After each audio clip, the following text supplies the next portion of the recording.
Dream Edu Point. Develop a passion for learning. Hello everyone, स्वागत है आपका एक बार फिर से ड्रीम एजू ऑनलाइन प्लेटफॉर्म पर। तो आज हम बात करेंगे संविधान की अनुसूचियां। तो आज का टॉपिक हमारा रहेगा संविधान की अनुसूचियां की बात करते हैं कि कितनी संविधान में अनुसूचियां हैं और किस किस अनुसूची में क्या क्या बताया गया है। तो आज का टॉपिक है अपना अनुसूचियां, ठीक है। तो बात करते हैं अनुसूचियों के बारे में। तो देखो दोस्तों कि भारत में जब संविधान लागू हुआ 26 जनवरी 1950 को, हमारा संविधान लागू हुआ था 26 जनवरी 1950। भारतीय संविधान लागू हुआ था 26 जनवरी 1950 को। उस समय क्या था कि मूल अनुसूचियां थी 8। कितनी थी? 8। आज वर्तमान में इनकी संख्या बढ़कर हो गई है 12। वर्तमान में अनुसूचियों की संख्या है 12। जब संविधान लागू हुआ उस समय मूल अनुसूची थी 8 और वर्तमान में कितनी है? 12। तो हम 12 का क्रम वाइज से अध्ययन करते हैं कि क्या क्या इसमें किस किस सूची में कौन कौन सा विषय बताया गया है। तो देखते हैं कि ये इसकी क्रम संख्या और ये इसका विषय कि इस किस अनुसूची में क्या विषय रहता है। तो बात करते हैं नंबर 1, अनुसूची संख्या नंबर 1। नंबर 1 में दिया गया है राज्य का नाम व उसका क्षेत्र। राज्य का नाम व क्षेत्र, ठीक है, स्टेट का नेम एंड एरिया। और दूसरा है संघ राज्य। संघ राज्य यूटी जो केंद्र शासित प्रदेश है, संघ राज्य का नाम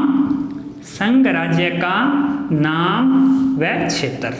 ये अनुसूची नंबर 1 में बताया गया है राज्य का नाम व क्षेत्र, संघ राज्य का नाम व क्षेत्र। तो बात करते हैं अपने राज्यों के बारे में। 1956 राज्यों का पुनर्गठन आयोग हुआ था एक। 1950 के बाद राज्य पुनर्गठन आयोग बनाया था। उसने 1956 को फाइनल किया था कि कितने राज्य होंगे, कितने केंद्र शासित प्रदेश होंगे। तो इन्होंने भाषा के आधार पर उस समय 14 राज्य और 6 क्या थे? केंद्र शासित प्रदेश। 14 राज्य और 6 केंद्र शासित प्रदेश, जिसे हम कहते हैं यूटी। क्लियर? 1956 की बात है। और आज हम वर्तमान की बात करते हैं। वर्तमान मतलब 2020 में। तो वर्तमान में स्थिति है, ये राज्य हो गए डबल। कितने राज्य आज? 28 राज्य है वर्तमान में। 28 राज्य और केंद्र शासित प्रदेश कितने हैं? 9 केंद्र शासित प्रदेश है। 9 केंद्र शासित प्रदेश है। आपको बता दूं कि जो 9 केंद्र शासित प्रदेश हैं उनमें 2 अभी नवीन में बने हैं। 2 केंद्र शासित नवीन में बने हैं। उनकी तारीख है 31 अक्टूबर 2019। कब बने थे वो? 31 अक्टूबर 2019 को। कौन कौन से बने थे? जम्मू कश्मीर और लद्दाख। ये 31 अक्टूबर 2019 से फाइनल हुए थे जम्मू कश्मीर और लद्दाख। उससे पहले 7 केंद्र शासित प्रदेश थे और 29 राज्य थे। आज वर्तमान में 28 राज्य और 9 केंद्र शासित प्रदेश। ये है हमारी अनुसूची 1 के अंदर विषय। क्लियर हुआ दोस्तों कि 1 में क्या है? राज्य का नाम व क्षेत्र, संघ राज्य का नाम व क्षेत्र। 1956 में पुनर्गठन आयोग के बाद 14 राज्य और 6 केंद्र शासित प्रदेश थे, परंतु वर्तमान में इनकी संख्या 28 राज्य और 9 केंद्र शासित प्रदेश। ये थी अनुसूची 1। अब अध्ययन करते हैं आगे अनुसूची नंबर 2 में। तो बात करते हैं अनुसूची नंबर 2 में। अनुसूची 2 में नंबर दिए गए हैं वेतन और भत्तों के बारे में। किसके बारे में बताया है? वेतन और भत्ते के बारे में, कि इसके अंदर वेतन भत्तों का उल्लेख रहेगा। तो वेतन भत्ते किसके हैं? ये हैं संवैधानिक अधिकारी। संवैधानिक अधिकारी जो मतलब गवर्नमेंट से अप्लाइड हो, संवैधानिक अधिकारी। तो बात करते हैं कि वो संवैधानिक अधिकारी कौन कौन से हैं। तो आपको दिमाग में आना चाहिए राष्ट्रपति, वो संवैधानिक अधिकारी है राष्ट्रपति। राज्यों के राज्यपाल और राज्यसभा के सभापति। जो राज्यसभा के अध्यक्ष होते हैं उन्हें हम कहते हैं सभापति। राज्यसभा के सभापति और उपसभापति। सभापति और उपसभापति, ठीक है। और उसके बाद में बात करते हैं हम लोकसभा के। तो लोकसभा के अध्यक्ष को हम कहते हैं लोकसभा का स्पीकर, उसको कह सकते हैं लोकसभा के अध्यक्ष एवं उपाध्यक्ष, लोकसभा के अध्यक्ष एवं उपाध्यक्ष। इसी प्रकार ये केंद्र के थे राज्यसभा और लोकसभा, तो उसी प्रकार राज्य केंद्र कौन से रहेंगे, तो यहाँ राज्यसभा है तो वहां क्या आता है विधान परिषद। क्या आता है विधान परिषद। विधान परिषद के सभापति और उपसभापति, विधान परिषद के सभापति और दूसरे रहेंगे उपसभापति। नीचे लिख देता हूं इसको उपसभापति। ठीक है, उसके बाद में लोकसभा के अध्यक्ष और उपाध्यक्ष है तो उसी प्रकार हमारे क्या रहेंगे विधानसभा, विधानसभा के अध्यक्ष और उपाध्यक्ष, विधानसभा के अध्यक्ष और उपाध्यक्ष, अध्यक्ष और उपाध्यक्ष। इनके अलावा नाम आता है सुप्रीम कोर्ट, हाई कोर्ट। तो हम क्या लिख सकते हैं सुप्रीम कोर्ट व हाई कोर्ट के न्यायाधीश। जितने भी न्यायाधीश है सुप्रीम कोर्ट के व हाई कोर्ट के न्यायाधीश, उनका भी वेतन भत्ते अनुसूची 2 में है। और उसके अलावा बचता है नियंत्रक एवं महालेखा परीक्षक, नियंत्रक एवं महालेखा परीक्षक, नियंत्रक एवं महालेखा परीक्षक, जिसे हम कहते हैं केक। क्या कहते हैं उसे केक। क्लियर। ये सभी संवैधानिक अधिकारी का वेतन भत्ता है वो अनुसूची अपने किस में वर्णित है 2 में। अनुसूची 2 में है राष्ट्रपति का वेतन भत्ता, राज्यपाल, राज्यसभा का सभापति, उपसभापति, विधान परिषद का सभापति और उपसभापति, लोकसभा के अध्यक्ष व उपाध्यक्ष, तो उसी प्रकार विधानसभा के अध्यक्ष और उपाध्यक्ष। उसके बाद सुप्रीम कोर्ट व हाई कोर्ट के मुख्य न्यायाधीश और अन्य न्यायाधीश, सभी न्यायाधीश इसके अंदर शामिल होते हैं। और आता है नियंत्रक एवं महालेखा परीक्षक, कंट्रोल एडिटर ऑफ जनरल। तो ये थे वेतन भत्ते अनुसूची 2 में। तो अब बात करते हैं अनुसूची नंबर 3। अनुसूची 3 के अंदर दिया गया है शपथ या प्रतिज्ञा, शपथ या प्रतिज्ञा। इसमें कौन कौन से सदस्यों की शपथ या प्रतिज्ञा का वर्णन है वो देखते हैं हम। सबसे पहले हम बात करते हैं इसमें संघ के मंत्री, संघ मतलब संघ के मंत्री, केंद्र के मंत्री। और इसी के अंदर शामिल है, संघ के अंदर शामिल है संसद के लिए, संसद के लिए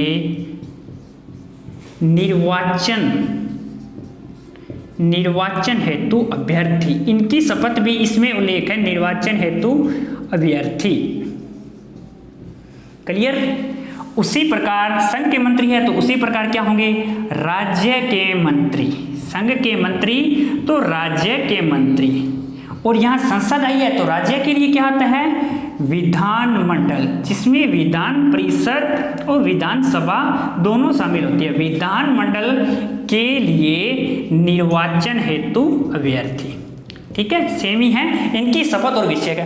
इनके अलावा आता है संसद के जितने भी सदस्य, संसद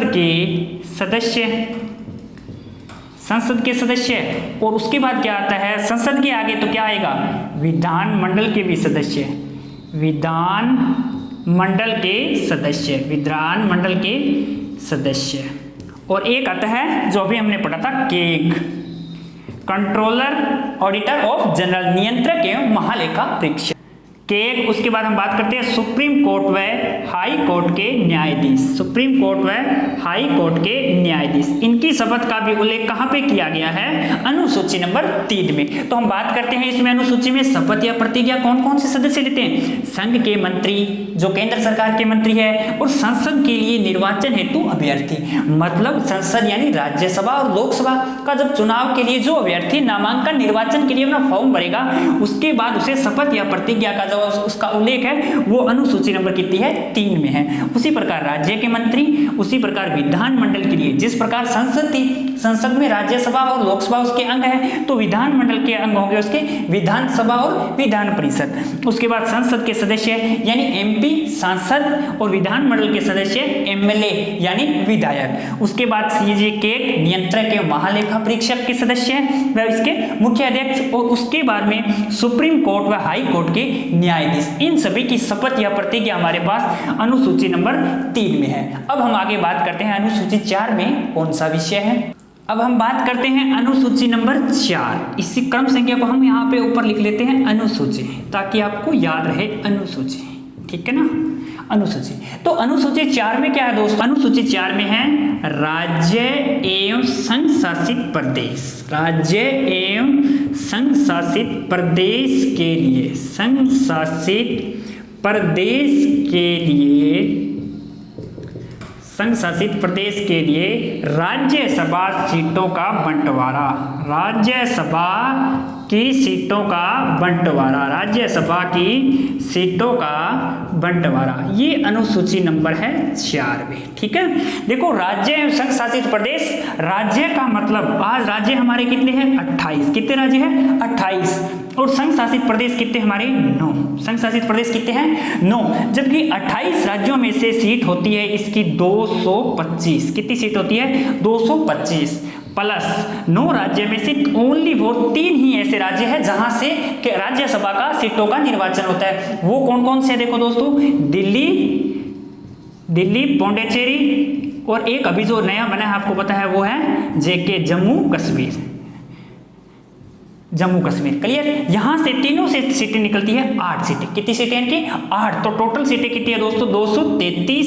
ये तो होती है निर्वाचित, और 12 सीटें होती है मनोनीत। 12 सीटें होती है मनोनीत, वो राष्ट्रपति के द्वारा 12 सीटें मनोनीत की जाती है। तो टोटल इसकी वर्तमान संख्या 245। वो राष्ट्रपति के द्वारा 4 भागों में दिए, कला, साहित्य, समाज सेवा, विज्ञान सेवा। वो राज्यसभा के टॉपिक में आपको पूरा विस्तार से बताऊंगा।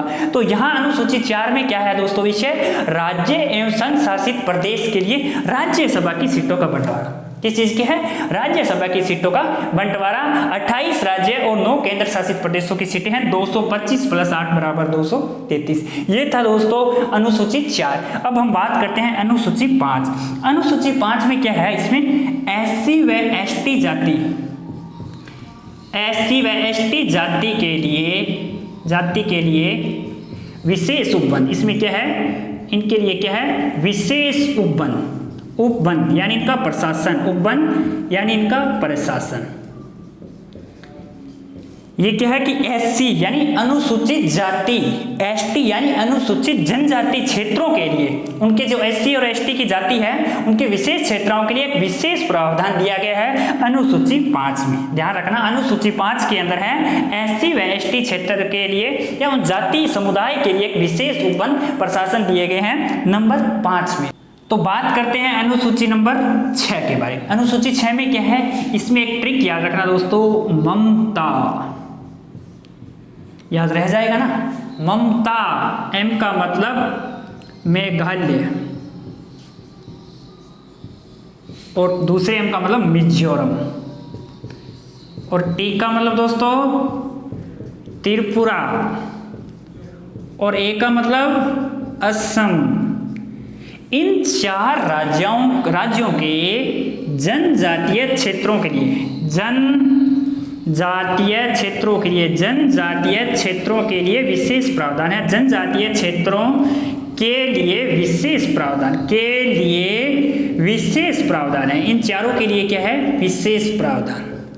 तो अगर अनुसूची 6 याद रखनी है तो आपके दिमाग में होना चाहिए ममता, मतलब मेघालय, मिजोरम, त्रिपुरा, असम के जनजातीय क्षेत्रों के लिए विशेष प्रावधान। ये है अनुसूची नंबर 6। क्लियर। अब बात करते हैं अनुसूची नंबर 7।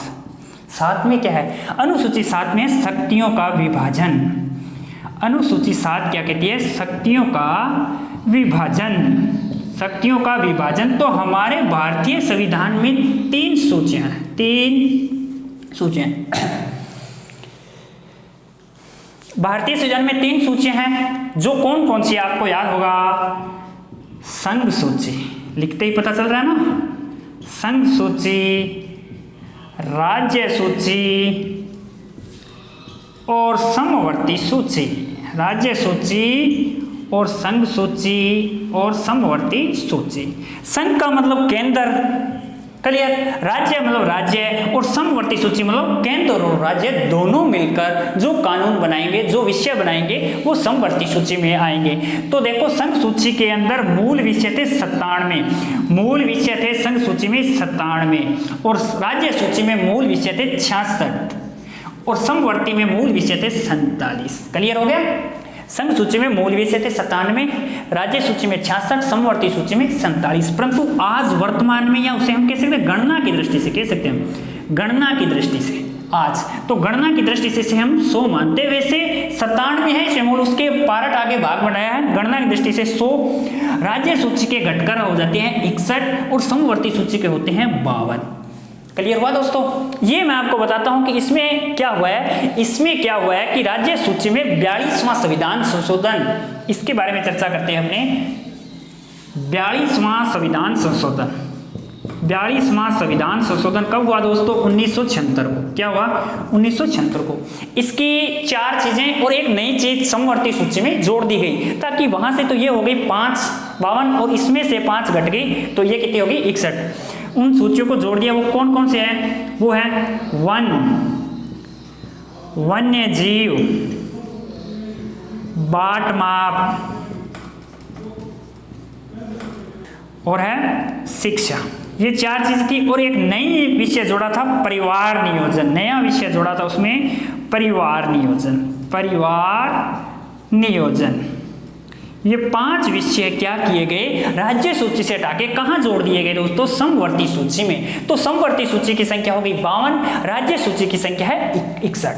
तो ये थी अनुसूची नंबर 7। अनुसूची 7 क्या कहती है? शक्तियों का विभाजन, मतलब उसमें जो 3 सूचियां हमारे पास, संघ सूची, राज्य सूची, समवर्ती सूची के विषय दिए गए हैं। इसमें मूल विषय थे 97, राज्य सूची के मूल विषय थे 66, समवर्ती सूची के मूल विषय थे 47। और राज्य सूची से कुछ तथ्य है, ये ऊपर वाले 4 बिंदु थे, ये हटा के यहां से समवर्ती सूची में कब जोड़े गए? 42वां संविधान संशोधन 1976। ये संविधान सबसे बड़ा संविधान संशोधन, इसमें बहुत तथ्यों का क्या किया था? चेंज किए थे। इसको विवादित संविधान भी कहते हैं। इसमें कुछ चीजों को तोड़ मरोड़ कर गलत रूप से भी पेश किया गया है। तो ये टॉपिक थे अनुसूची नंबर 7 के विषय। अब हम बात करते हैं अनुसूची नंबर 8 में कौन से विषय। तो अब हम बात करते हैं अनुसूची नंबर 8 में। ठीक है दोस्तों, अनुसूची 8 में है भाषाएं। भाषा, लैंग्वेज, किसका उल्लेख है? भाषा का उल्लेख है। तो भारतीय संविधान जब लागू हुआ तो मूल संविधान में भाषा थी दोस्तों 14। मूल संविधान में कितनी भाषा थी? 14 भाषा थी। परंतु आज वर्तमान में ये भाषा हो चुकी है 22। वर्तमान में कितनी भाषा है? 22। 8 भाषा बढ़ चुकी है मतलब। तो मूल संविधान में कितनी भाषा थी? 14। कौन सी सूची में भाषाएं नाम आते हैं आपको पता है? 8। ठीक है, 8 नंबर अनुसूची में भाषाओं का उल्लेख दिया गया है। मूल संविधान में थी 14। तो अपने थोड़ा विस्तार से पढ़ लेते हैं भाषाओं को। यहाँ पे वो 14 भाषा कौन सी है, तो अपने नक्शे के हिसाब से पढ़ेंगे, उत्तर से लेकर दक्षिण तक चलेंगे। तो उत्तर में सबसे पहले नंबर में कौन आता है जी? सबसे पहले बात आता है कश्मीर। तो पहली भाषा है कश्मीरी। उसके बाद में उत्तराखंड वो चलते हैं, तो वो स्टेप से लिख रहा हूँ मैं नंबर वाइज से। हिंदी आ जाएगी, हिंदी, संस्कृत, संस्कृत के बाद में पंजाबी, पंजाबी के बाद आ जाती है उर्दू, उर्दू, उर्दू के बाद में उधर आ जाती है हमारे बंगाली, उर्दू के बाद आ जाती है, सॉरी, उर्दू के बाद हम पहले लिख लेते हैं असमिया। उर्दू के बाद असमिया, स्पेन से रख लेंगे ना, कोई वैसे तो कोई देख सकते हैं। फिर बंगाली, अब इधर थोड़े नीचे इस साइड में आ जाएंगे, वहाँ आ जाएगी। बंगाली के नीचे आ गई ओडिया, ओडिया, उस समय इसका नाम था उड़िया, उस समय इसका नाम था उड़िया। ये भी बताऊंगा कि ओडिया कब किया गया। और उसके बाद में आ जाते हैं, इधर आ जाते हैं अपने पश्चिम में गुजराती, और गुजराती के बाद में आ जाती है मराठी, महाराष्ट्र। मराठी के बाद में बात करते हैं कन्नड़। कन्नड़ के बाद दोस्तों आती है मलयालम, मलयालम। और उसके बाद में 2 भाषा वो स्यूकत आती है, तमिल और तेलुगु। तेलुगु टाइटंस याद आता है ना, कबड्डी में है ना, तमिल और उसके बाद में तेलुगु। ये लो, ये दोस्तों 14 भाषा थी। इन्हें 26 जनवरी 1950 को वैलिड कर दिया गया था कि भारतीय संविधान की भाषा है। और हिंदी को अभी तक ओनली फॉर भारत की कौन सी भाषा बनाई गई है? राजभाषा बनाई गई है। अभी तक ये कौन सी भाषा है? राजभाषा है। अभी तक भारत की कोई राष्ट्रीय भाषा फिक्स नहीं है। ये ध्यान रखना, राष्ट्रीय भाषा नहीं है, राजभाषा है तो वो कौन सी है, हिंदी है। ठीक है, अब बात करते हैं कि वो भाषाएं कौन सी जुड़ी थी, तो मैं इसको साफ कर देता हूं। यहां देखते हैं अपने वो भाषाएं कौन कौन सी जुड़ती है। तो सबसे पहले बात करते हैं 14, तो 15 नंबर पे भाषा जुड़ती है हमारा 21वां संविधान संशोधन।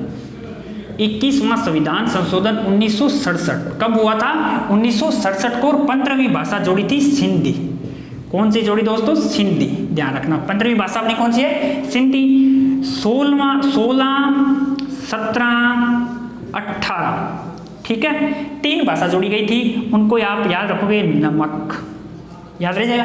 ये पहले देख लेते हैं कौन कौन सी है, नेपाली, मणिपुरी और के का मतलब कोंकणी, के का मतलब है कोंकणी। क्लियर, नेपाली, मणिपुरी, कोंकणी। एक बात और याद रखना दोस्तों, एकमात्र विदेशी भाषा कौन सी है, वो है नेपाली, एकमात्र विदेशी भाषा। ये नेपाल की भाषा है, जो भारतीय भाषा है 22 वैलिड है, उनमें से एकमात्र नेपाली भाषा है। यहाँ पर अंग्रेजी का कोई जिक्र नहीं हुआ है, कोई भाषा अभी तक एक राष्ट्रीय एक पंजीकृत भाषा नहीं है अंग्रेजी अभी तक। ये कब हुआ था, ये सब भाषा जोड़ी गई थी 71वां संविधान संशोधन, संविधान संशोधन 1992 को। ठीक है, 71वें संविधान संशोधन 1992 के तहत 16, 17, 18 नंबर की नमक क्या रहेगा, नेपाली, मणिपुरी, कोंकणी। उसके बाद भाषा नंबर हम ये 4 भाषा इकट्ठी थी 19, 20, 21, 22। गणित का फॉर्मूले याद किए हैं ना, उसका सूत्र होता है बोर्ड मास, तो इसको थोड़ा शॉर्टकट है बोर्ड मास, सीधा एस लगाना है, वो नहीं लगाना। बी का मतलब बोडो, बी का मतलब बोडो, डी का मतलब डोगरी, एम का मतलब मैथिली और एस का मतलब है सैंथाली, एस का मतलब है सैंथाली, एस सैंथाली। ठीक है ना, ये भाषा थी बोडमास, बोडो, डोगरी, मैथिली, सैंथाली। ये कब किया गया था, 19, 20, 21, 22 थे। ये संविधान था, पहले था कौन सा था यहाँ पे 21, 71 ये होगा 92वां संविधान संशोधन। कौन सा संशोधन है, 92वां संविधान संशोधन 2004। इसके तहत ये 4 भाषा जोड़ी गई। तो दोस्तों मूल भाषा थी हमारी 14 और आज भाषा कितनी है टोटल 22। कितनी भाषा है 22। तो ये भाषा जोड़ी गई थी, पहला 21वां संविधान संशोधन, उसके बाद 71वां और उसके बाद में 92वां संविधान संशोधन। ये ध्यान रखना, क्वेश्चन बहुत बार आता है। यहाँ ओनली 15वें में थी सिंधी, यहाँ थी नमक, नेपाली, मणिपुरी, कोंकणी, यहाँ था बोडमास, बोडो, डोगरी, मैथिली, सैंथाली और एकमात्र विदेशी भाषा है नेपाली। और एक बात मैं बता दूं उड़िया के बारे में, ये उड़िया के बारे में संविधान संशोधन हुआ था 96वां संविधान संशोधन, 96वां संविधान संशोधन 2011 को। तो इसमें क्या था, उड़िया की जगह इसका नाम रखा गया ओडियो। इसका नाम क्या लिखा है, ओडिया। इसका नाम क्या है, उड़िया की जगह ओडिया नाम कर दिया गया है। ठीक है, ये एक भाषा के अंदर था। अनुसूची नंबर 8 जिसमें भाषा का था उल्लेख। क्लियर हुआ। अब देखते हैं अनुसूची नंबर 9।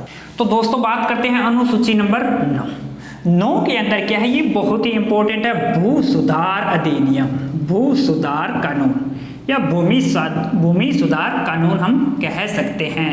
ये क्या था दोस्तों, ये सबसे पहले फर्स्ट संविधान, पहला संविधान संशोधन इसी पे हुआ था 1951 में। ध्यान रखना दोस्तों, पहला संविधान संशोधन भूमि के ऊपर है। क्यों था कि क्योंकि उस समय देश आजाद हुआ था, किस राजाओं महाराजाओं के पास जो भूमि थी वो आधिपत्य न कर लिए, इसलिए ये पहला संविधान संशोधन 1951 में किया गया। उस समय पीएम थे पंडित नेहरू के समय। तो मूल विषय उस समय की बात करते हैं हम, तो उस समय मूल विषय थे इस सुधार कानून में मूल विषय थे 13। कितने मूल विषय थे 13। और आज दोस्तों इसके अंदर यही विषय जुड़कर हो गया है 284।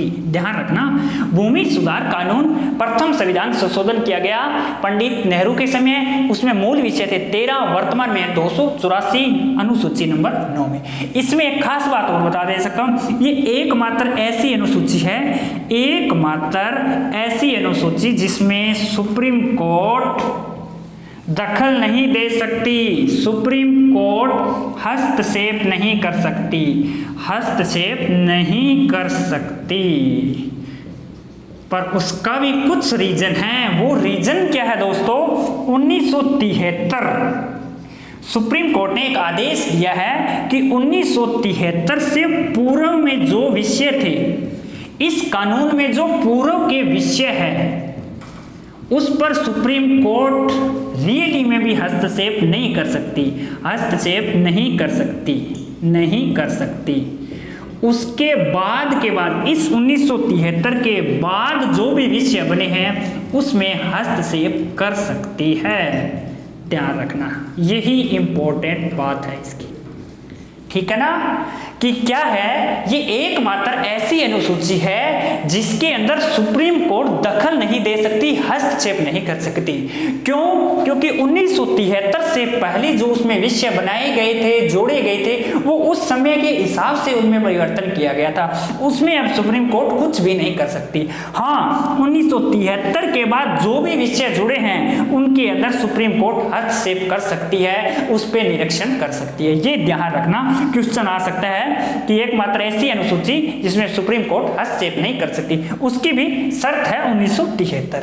ये थी अनुसूची नंबर 9 भू सुधार कानून। अब बात करते हैं अनुसूची नंबर 10 की। क्या अनुसूची नंबर 10 है दल बदल कानून। दल बदल कानून, दल बदल कानून, ये कानून बनाया था 52वां संविधान संशोधन, संविधान संशोधन 1985 में। उस समय पीएम थे राजीव गांधी। कौन थे? राजीव गांधी। राजीव गांधी के समय ये कानून बनाया गया, अनुसूची नंबर 10 जोड़ी गई, दल बदल कानून। अगर कोई सदस्य दल बदल कानून का दोषी पाया जाता है तो उसकी सदस्यता को रद्द कर दिया जाएगा। ये 52वां संविधान संशोधन 1985 में किया गया। क्लियर? उसके बाद अनुसूची देखते हैं हम 11। अनुसूची 11 है पंचायत की शक्तियां, मतलब पंचायती राज की शक्तियां, उत्तरदायित्व, कार्य, ये सब आ जाते हैं इसमें। पंचायती राज की शक्तियां, कार्य, उत्तरदायित्व, उत्तरदायित्व। इसमें भी क्या किया गया था? इसमें भी संविधान संशोधन किया गया। कौन सा था? 73वां संविधान संशोधन, संविधान संशोधन 1992। और उस समय पीएम थे नरसिम्हा राव। कौन से पीएम थे? नरसिम्हा राव, कांग्रेस की सरकार थी, ठीक है ना। और उस समय पंचायती राज में विषय है आज 29। कितने विषय हैं दोस्तों? 29, ठीक है ना। इसमें पंचायती राज की शक्तियां दी गई थी। 73वां संविधान संशोधन 1992, पीएम थे नरसिम्हा राव और विषय आज 29। क्लियर? तो अनुसूची 12 नंबर क्या है? ये है नगर पालिका, यानी नगरीय नगर पालिका की शक्तियां, कार्य, उत्तरदायित्व। वो ये शक्तियां, कार्य, उत्तरदायित्व। इसमें भी क्या किया? एक इसमें जोड़ दो, 73वां, इसमें 74वां संविधान संशोधन 1992, वही पीएम नरसिम्हा राव, नरसिम्हा राव। और इसमें विषय दोस्तों कितने हैं? 18। इसमें विषय कितने हैं? 18। और उसमें कितने हैं? 29। क्लियर? ये थी 12 नंबर नगर पालिका, ये 11 नंबर पंचायती राज और 10 नंबर थी दल बदल कानून की। क्लियर? तो इस प्रकार से थी हमारी दोस्तों 1 से लेकर 12 अनुसूचियां। तो थोड़ा सा अपने रिपीट कर लेते हैं, मेरे साथ बोलना, साथ में कमेंट बॉक्स में लिखकर जरूर बताना। नंबर 1 सूची में था संघ और केंद्र शासित प्रदेश का राज्य का नाम व क्षेत्र। नंबर 2 में क्या था? वेतन और भत्ते संवैधानिक अधिकारियों का। नंबर 3 में थी शपथ या प्रतिज्ञा। नंबर 4 राज्यसभा की सीटों का बंटवारा। नंबर 5 एससी व एसटी जातियों के लिए, क्षेत्रों के लिए प्रावधान। नंबर 6 में थे ममता, उन 4 राज्यों के जनजातीय क्षेत्रों के लिए विशेष प्रावधान। नंबर 7 शक्तियों का विभाजन, तीनों सूचियों का वर्णन था। नंबर 8 भाषाएं। नंबर 9 भू सुधार कानून। नंबर 10 दल बदल कानून। और नंबर 11 पंचायती राज। और नंबर 12 नगर पालिका या नगरीय शासन। ये थी हमारी दोस्तों अनुसूचियां। ठीक है, अब नेक्स्ट वीडियो में हम बात करेंगे राष्ट्रीय प्रतीक के बारे में कि भारत के जो राष्ट्रीय प्रतीक इन्हें कब और कहां स्वीकार किया गया। अभी तक जिसने अपना चैनल सब्सक्राइब नहीं किया है वो चैनल को सब्सक्राइब करें और इसके साथ नियमित रूप से जुड़े ताकि आपको हर क्लास नियमित रूप से मिलती रहे। धन्यवाद।